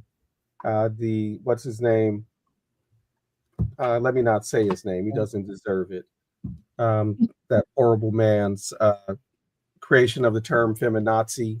I was just, yes. Who You know was it? that, and the popularization of that Okay. attitude, and Yeah. and that also appearing in various forms of popular culture Yeah. without using the same kind of language. But this is Yeah. animating shows like I can't what the Tim Allen show that he was Mhm. doing in the 90s, Mhm. that I think still is very much what his current show, Last Man Standing, just in that title, right? The Last Man Mhm. Standing, Mhm. as he confronts, right, the independent women in his home, who themselves aren't necessarily, radical or even progressive necessarily, right? Not at Just all. Yeah. um, the reason, the reason I responded, as we're coming up on 2 hours, so we can Yeah. start wrapping up. The responded to the or reacted to the reasoned argument is because we know people don't necessarily respond, even those who are somewhere on the fence, to Mhm. reasoned argument. Mhm. Mhm. People Mhm. need to be moved in some kind of way. And Mhm. actually, I'm thinking in terms of not generally, but the and the film ends on this, right? Just in terms of the Christian, self-identified Christian community, whatever the various denominations, Mhm. and this movement is primarily self-described evangelicals, but it isn't only the evangelicals, right? It's some of these other Christian denominations, including the conservative Catholic wing. We see how it's played out, right, in government, with so many conservative Catholics on the Supreme Court. The Speaker of the House, an evangelical, Mhm. got, neo crusaders in the cabinet, the various wings of this, heavily evangelical and evangelical led, and many of those um, institutions, foundations that we rattled off, are evangelical. The So the efforts of the progressive church, as you shared, many shared in this film, right? American Heretics, to get the message out, right? To get the message of the social gospel out. That thing that did distinguish Christianity, even in its early centuries, of a social service that had not necessarily existed in that way in the Roman Empire, for example, right? I'm just thinking of the Roman Empire.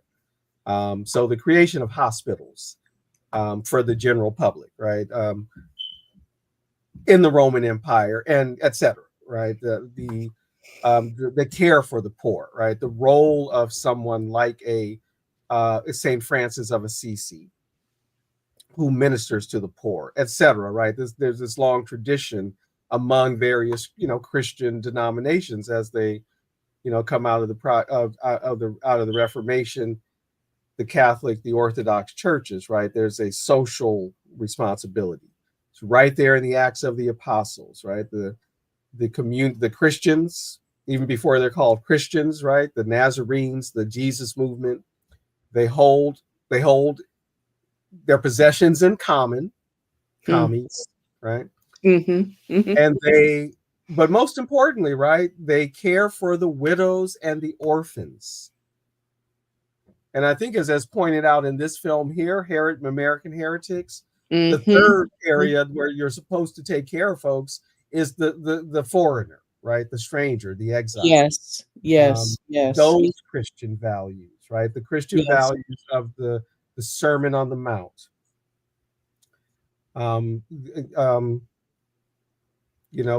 is it? It is easier for a camel to enter the eye of a needle than a rich man to enter the kingdom of heaven. That, the overturning of the money changers' tables, right? The poor will inherit the earth. Mary's prayer, right? And I think it's Luke's gospel. My soul magnifies the Lord, and she, the low have been made high and the high have been made low. And I'm misquoting it, but that's the point. So, right. This message, right? And people can be moved by it, and people are moved by it. They don't have the media infrastructure.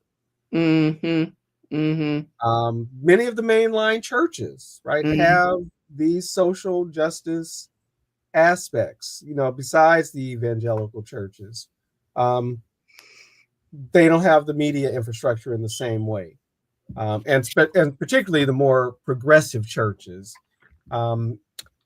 or those organs that might platform them because they share some progressive values, some social values.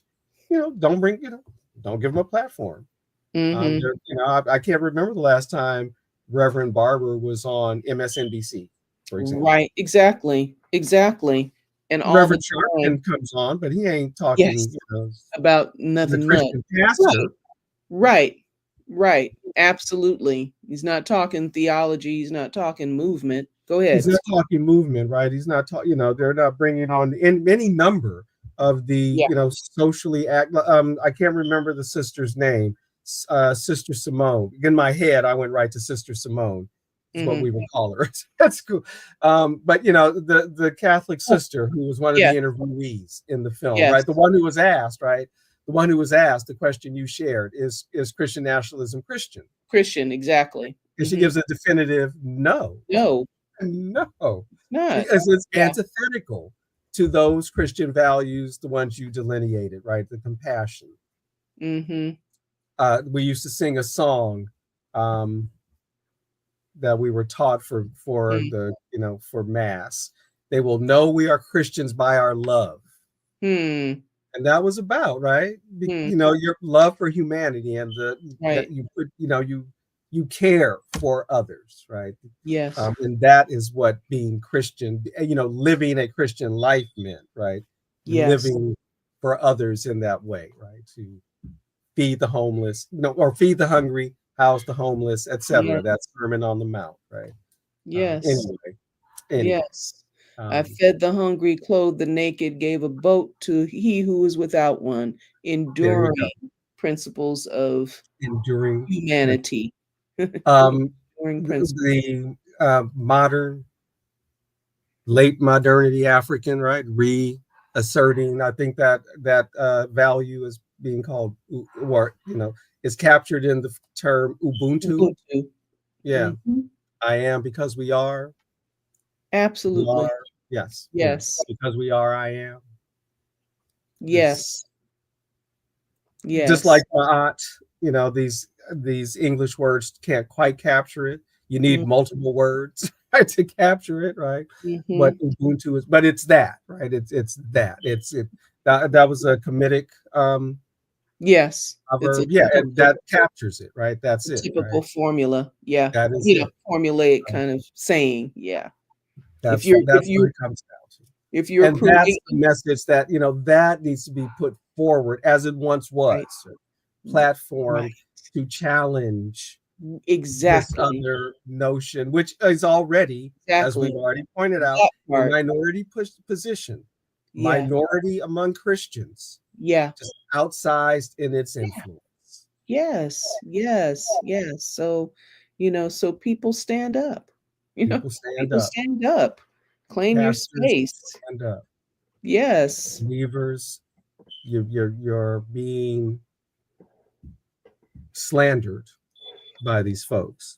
Stand Absolutely. up, take your Absolutely. take your religion back, put it back on the right path, whatever your various denominations. Absolutely. They have Absolutely. figured out how to work together across these denominations.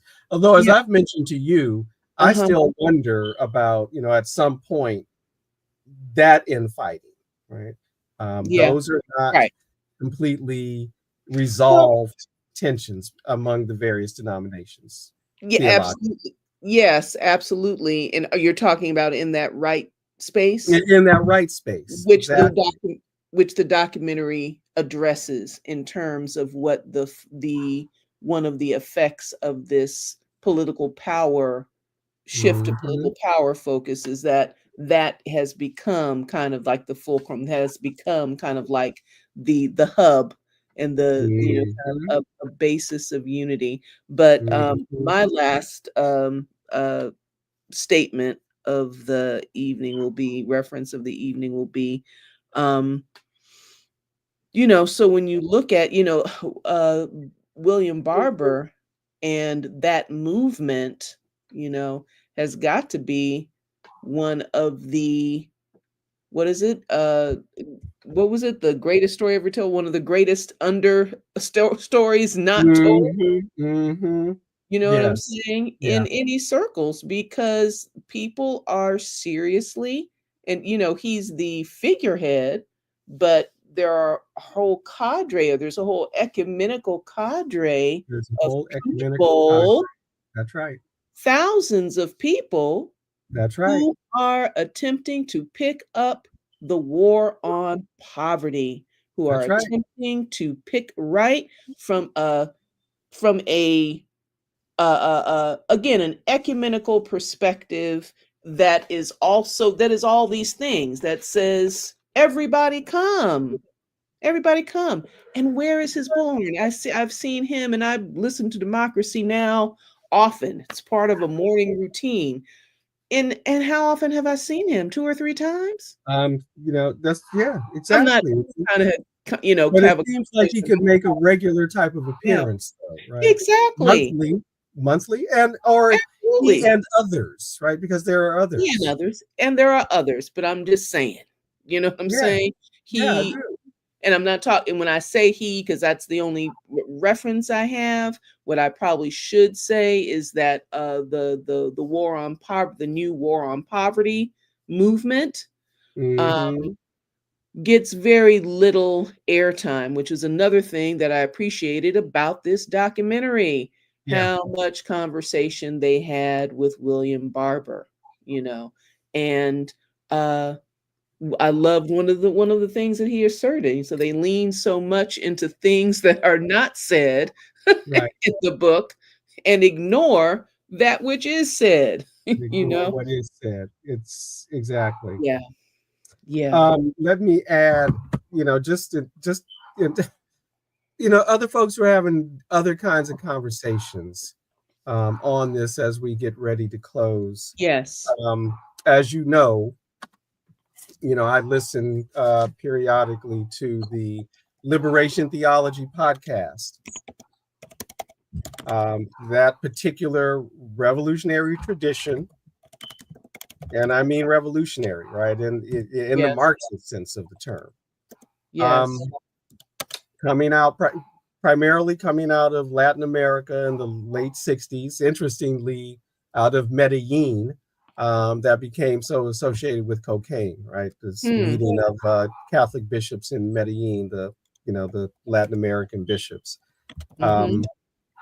And though they, as bishops, they didn't um, institute, something called liberation theology, but a great deal of what they talked about, concluded, etc., becomes a lot of the meat, right, for the theology, Hmm.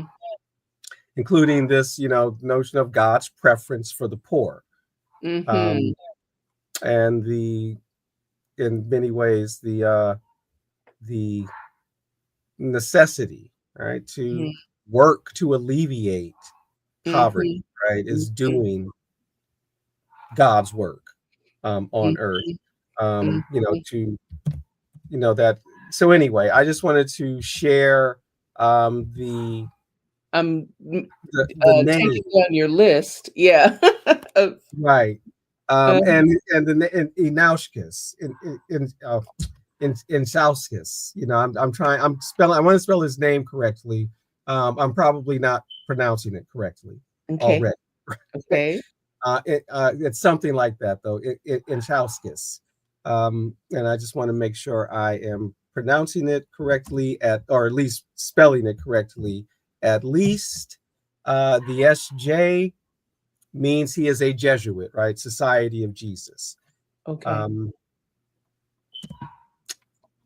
and he is the host and the voice one hears when one goes to the Liberation Theology podcast. That's Okay. been going on for several years. Mm, And again, it's something in complete contradiction, right, to the Christian yes. nationalism. This conservative Christianity of the state, right, that and power that Mm-hmm. ignores the poor, really, right, or Mm-hmm. Mm-hmm. exploits the poor. So just another Mm-hmm. voice um, And on what might be called the left, right, yes. the Christian left. And I was thinking as we were talking that that might be our next conversation about those voices that are Okay. uplifting these other That, politics, that sounds like a good idea. and maybe that's a place to pick that up. A good place to take it. What's up? So Yeah, excellent. anyway, was there anything else there? And some of the other programs that that we've found and tapped into and whatnot that are raising these issues of pushing back against that narrative and of the breakaway from that that community and coming out of that community and ultimately Yeah, rejecting those values. like our evangelicalish folks, Yes, right, and yes, who those. are constantly interviewing folks And one of the folks interviewed in the film, actually two of the folks, right? Because Kristen was interviewed by them, but I think David Paget was his name, wore the little hat. Um, Mm-hmm. He has been interviewed on Evangelicalish about this process and this heresy. Really, I mean, Mm-hmm. as far as mainline Christians are concerned, this particular Mm-hmm. type of heretical, but Yeah. not without historical precedent. That was the other thing before we go.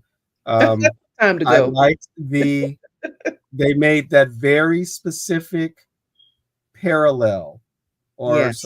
showed the precedent of Nazi Germany and this Yes. exact same merging and melding of church and state around a leader, right? And the leader's ability to deploy that, right? So, Yes. and as many folks have been making the parallels between what we're living through now and 1930s Germany. So here's another one. Yes.